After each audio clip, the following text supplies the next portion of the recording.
Friends, જય જય જય જય દ્વારકાધીશ.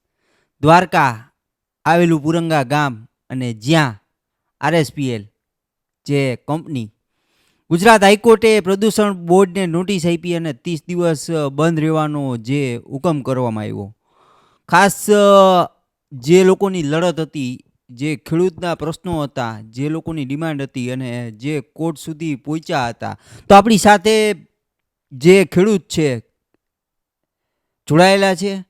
કેવી રીતની શું લડત હતી, કેવી રીતે આ બધું થયું છે, બધું વિગત આપણે કિશનભાઈ ગઢવી પાસેથી જાણીએ. કિશનભાઈ, જે આ ઘડી કંપની જે 30 દિવસ હાઈકોર્ટની નોટિસ પ્રદૂષણ બોર્ડને આપી, પ્રદૂષણ બોર્ડે જે બંધ કરવાનું કરાવી છે, શું કહેશો એ બાબતે? કેવી રીતે શું થયું હતું?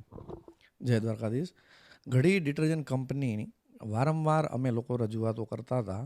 તેમાં અમે હાઈકોર્ટ સુધી લડત આપી.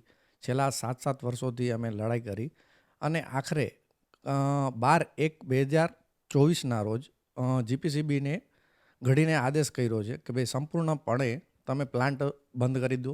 ઇલેક્ટ્રિસિટી કાપી નાખી છે અને ડીજી સેટ ઉપર જો પ્લાન્ટ ચાલતો હોય તો ડીજી સેટ ઉપર પણ પ્લાન્ટ પૂરો સંપૂર્ણપણે બંધ રાખવા જીપીસીબીએ આદેશ કર્યો છે. શું રજૂઆતો હતી, શું લડત હતી? અમારી લડત એટલી જ હતી માત્ર કે જે અમારી જમીનો જે કંપનીની અંદર આવેલી છે તેને એટલી હદે પ્રદૂષિત કરી નાખી છે કે જેના જડમૂળથી અત્યારે એમાં કોઈ પણ જાતનો પાક કે પેદાશ અમે લઈ શકતા નથી.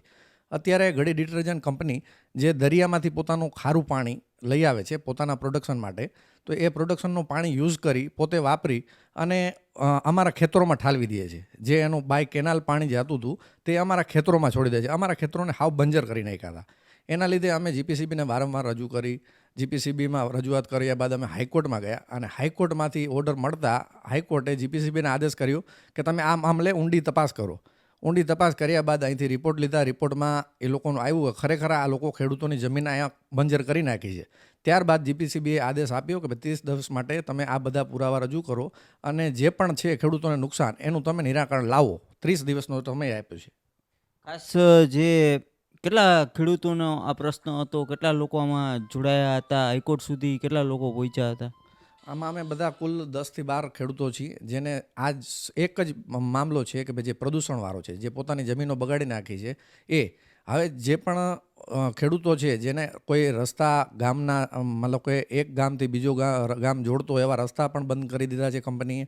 પછી પ્રદૂષણ તો ફેલાવે છે, એક નંબરની વસ્તુ છે, પણ એક રસ્તા બંધ કરી દીધા છે. ખેડૂતોને વારંવાર મુશ્કેલી પડતી હોય અને આજે આ ઓર્ડર આવતા અમને ખેડૂતોમાં ખુશીની લહેર છે. અમે દ્વારકાધીશ તેમજ સમગ્રનો આભાર માનીએ છીએ કે અમારો આ ઓર્ડર આવતા અમને ખૂબ જ ખુશી છે. આ 30 દિવસ માટેનું જે છે એ ઓર્ડર આવ્યો છે, હવે આગળનું એ લોકો આગળ પણ હજી સુપ્રીમ કોર્ટ સુધી પહોંચી શકે છે. શું તમારી તૈયારીઓ આગળની? અમે 7 વર્ષથી લડતા આવ્યા છીએ અને હજી પણ વગર ડરે વગર નડીએ અમે અમારી લડત ચાલુ રાખવાના છીએ. જ્યાં પણ જે પણ જરૂર પડે તો અમે લડવા તૈયાર છીએ. ખાસ કરીને જે આ બંધ થયું પછી કોઈ વાતચીત, શું આગળની કોઈ પ્રોસેસ, કોઈ ભલામણ કે કંઈ આવેલું? ના, કોઈ વસ્તુનું નહીં. અમને બે ત્રણ એવા ફોન આવેલા કે ભાઈ તમે જે પણ નિરાકરણ કરો, પણ અમે નહીં. અમે અમારી લડત ચાલુ રાખવાના છે. જે અમારા મુદ્દા છે, રોજગારી હોય, પછી અમારા જમીનના પ્રદૂષણના હોય, રસ્તાના, એ બધું નિકાલ કરવા અમારે એટલું જ છે. અમારે બીજો કોઈ કંપની સામેથી વાંધો નથી. ક્યાં ક્યાં મુદ્દે આપની રજૂઆતો રહી છે, શું શું આપના મુદ્દા છે? રોજગાર છે, પછી આપણે જે પણ અમારી જમીનો છે અને જેને બંજર કરી નાખી છે એ જમીનો અમારી સુધારે, એવા અમારા મેન મુદ્દા છે. તો ખાસ આપણી સાથે કિશનભાઈ ગઢવી હતા, જેમની જમીન ઘડી ડિટર્જન્ટની અંદર આવેલી છે અને જે હાલ ન્યાયતંત્રમાં ન્યાયની માંગ કરી હતી અને જે સૌ લોકો જાણે છે કે જે ગુજરાત પ્રદૂષણ બોર્ડને હાઈકોર્ટે નોટિસ ફટકારી અને જે 30 દિવસ સુધી પ્લાન્ટ બંધ રાખવાનું કહેવામાં આવ્યું છે. તો દ્વારકા ટુડેથી ઓમ તોબાણી આવી જ નવી વાતો સાથે મળતા રહેશું. સૌને મારા જય દ્વારકાધીશ.